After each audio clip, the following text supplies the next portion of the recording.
happy kasi makakapagbakasyon tayo. Ngayon yung mga dadalhin ko guys. Bahay muna kwarto.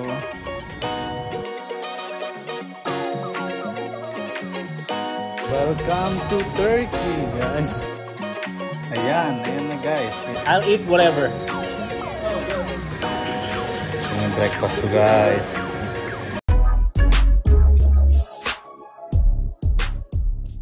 Good morning guys. Today is the day para umalis ng US. Sad pero happy kasi makakapagbakasyon tayo. So pakita ko muna sa inyo yung weather guys kasi this is probably gonna be my last weather for 2.5 months dito. Makikita ko yung magandang weather. Pero ngayon hindi ganong maganda eh. Pakita ko sa inyo. Pero okay lang. Ayan guys. Okay lang, maaga pa naman eh kaya hindi pa maaraw. So yan. Ay, mamimiss ko tong lugar na to.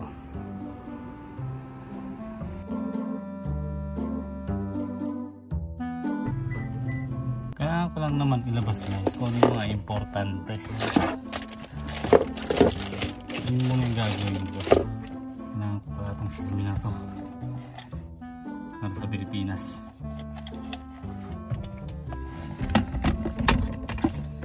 Kasi, hindi mo kailangan ito. Itong warranty ka na ako. Lagay ko lang din sa loob.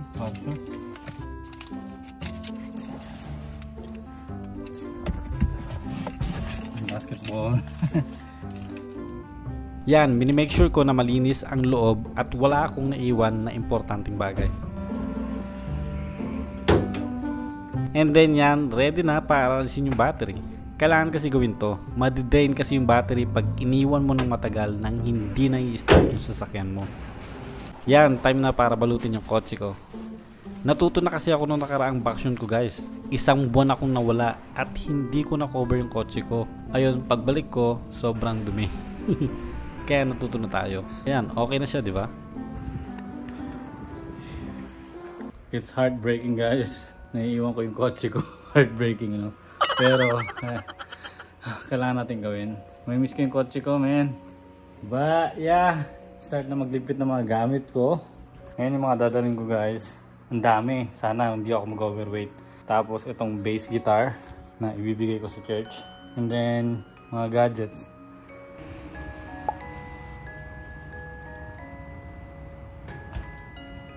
Ay, bahay muna kwarto.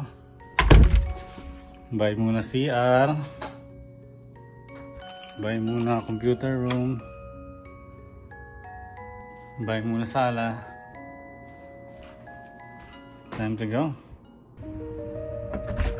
Yan guys, time na umalis.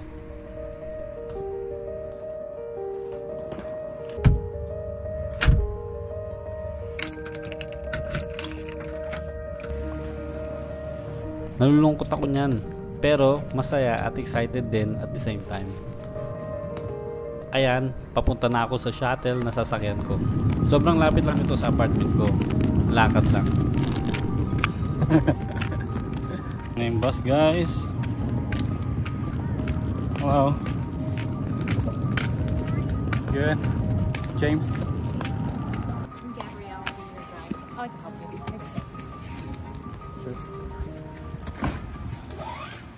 And guys, nasa shuttle na ako papunta ng airport. Buti nasa window seat tayo para hindi boring.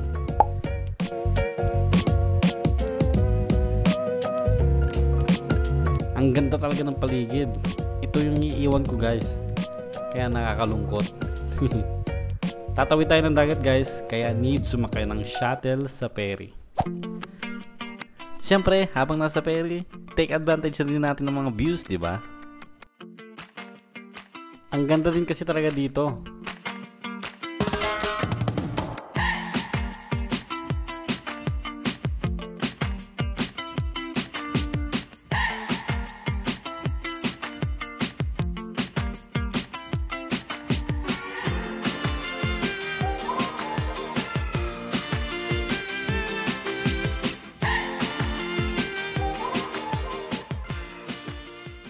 And guys, nasa airport na tayo.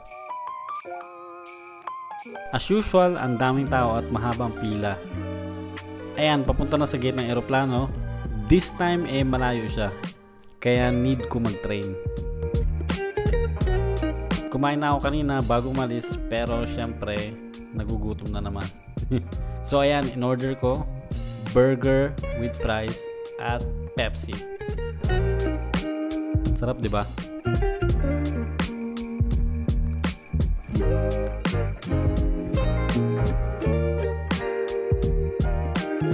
Ito ang pinakaya ko guys kung nagbabakasyon ako eh. Nag-workout ako for a few months. Tapos kakain ako ng marami pagbakasyon. It's 2.5 months pa naman ako magbabakasyon. So sana makontrol ko yung pagkain ko. Ayan, malapit na ang flight. Konting paghihintay na lang guys.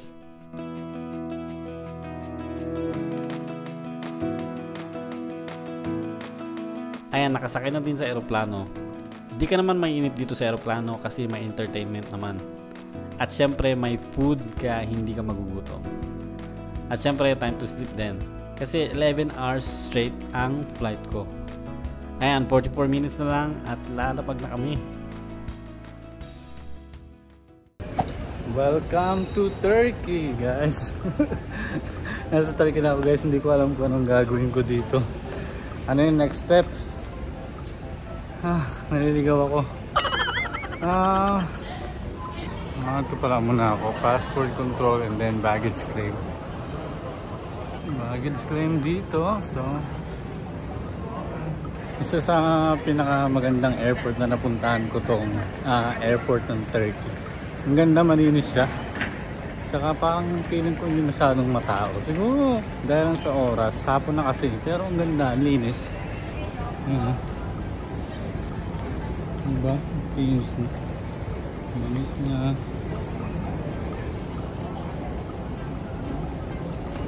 Hindi masyadong matao.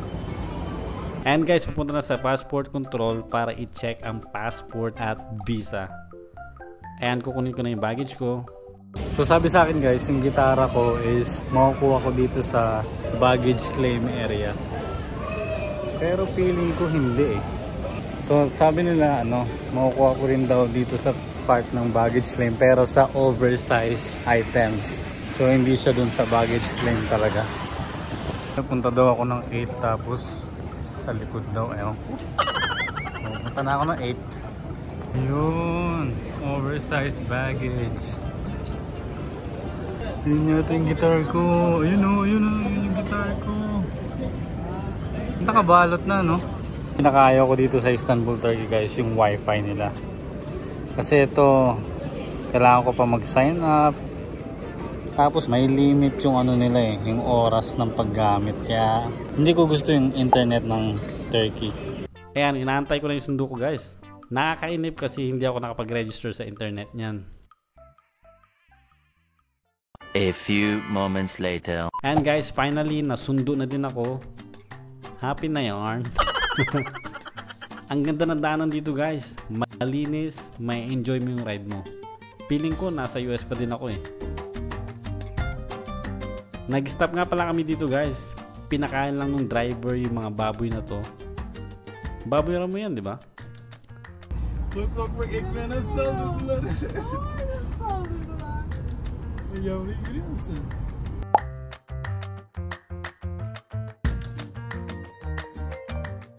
Ayan, tuloy na ulit ang biyahe papunta sa Istanbul.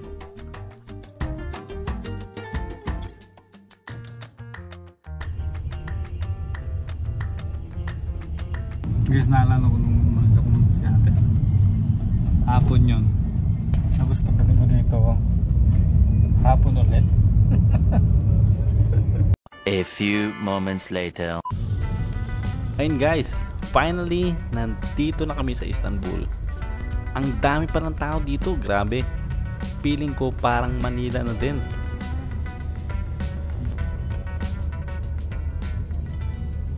A few moments later. Ayun na nga guys, so dito na ako sa hotel na pag-i-stayan ko for 2 days and 2 nights. Ang ganda niya guys, simple lang siya. So papakita ko sa inyo. So yan, pagpasok. So yan, may CR dyan. Which is ginamit ko na dahil ihi na ako. And then pagkatapos nyan, ito, meron din salamin dito. Oh. Ayan, oh. Of course, may toilet dyan. And then, ito, may shower area. Yan. Okay, di ba? Tapos may salamin din dyan. Tapos may salamin din dito. And then, ayan na yung sink ko. So, ito. Lagyan ng towel. Okay. Tapos, dito nga pala, guys, yung toilet. Nakaangat siyang ganyan. Nakadikit siya sa pader, no? Hindi yung nakaano sa baba. So, yan. Pati yung CR, may telepono, no? Ayos.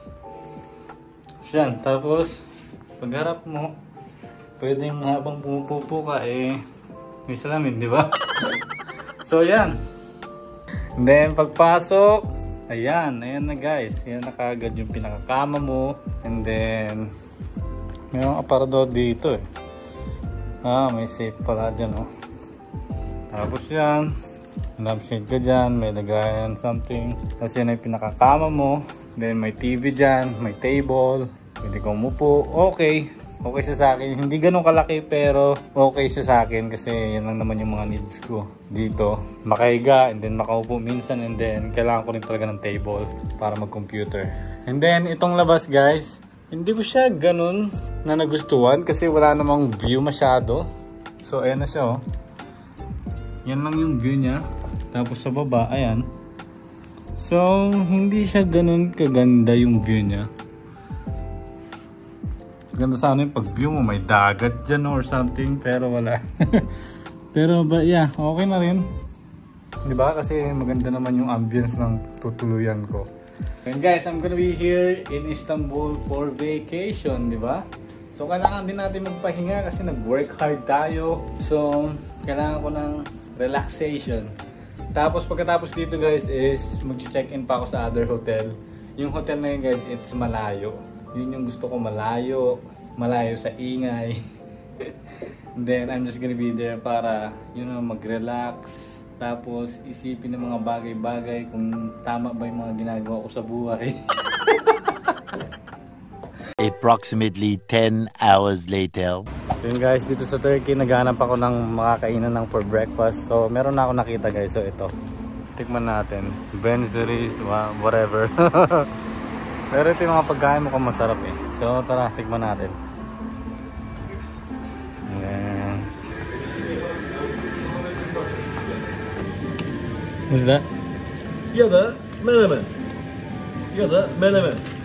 Just gonna type it. Breakfast dish. Kahvaltı. I just want any breakfast. Tamam. Whatever. Menemen. Bir menemen. Okay. Okay, whatever. I'll eat whatever. Tamam ben size menemen yiyorum. Menemen. Okay. So ang hirap talaga guys kasi hindi sila nakakapag-speak ng English guys. Ang hirap makapag-communicate. Kailangan ko pa ng translator. So buti na lang gamit tayo ng translator. May internet ako. Guys, yung kakainan ko, wala pang masyadong kumakain ng breakfast. But ito siya. Thank you. Wow, ito yung Turkish tea. Thank you, sir.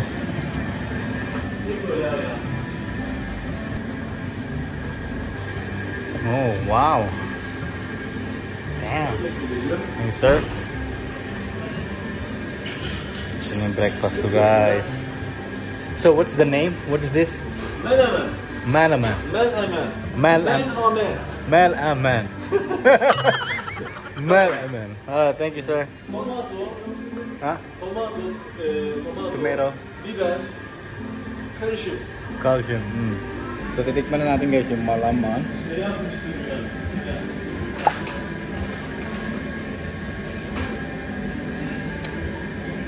Good. It's good actually. Tapos lagyan mo na ng bread.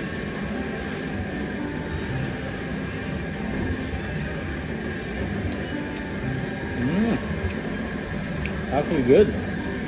Sarap niya ah. Tapos ang daming bread. Ang sarap niya guys. Masarap siya guys kapag ganyan, di ba? Ilalagay mo ganito. Mas masarap siya pag ganyan.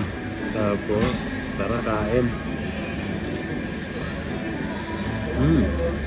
Oh my god, grabe sarap. So guys, binasa ko ulit sa menu. Ang pagkaka-spelling niya pala is menemen. Yung pala yun. Sarap guys, grabe. Sarap ng breakfast na yun guys, hindi nakakapangsisi. And then I only spent 114 lira. So nabalik na tayo sa hotel. And then pwede yata akong tumawid. So tara, tawid na.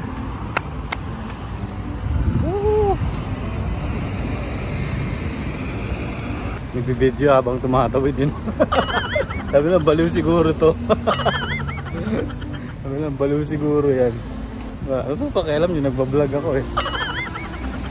So guys, nandito na ulit ako sa hotel room ko. So may appointment ako ng 8:30. Kaya kailangan ko na rin mag-asikaso. It's 8:21 na.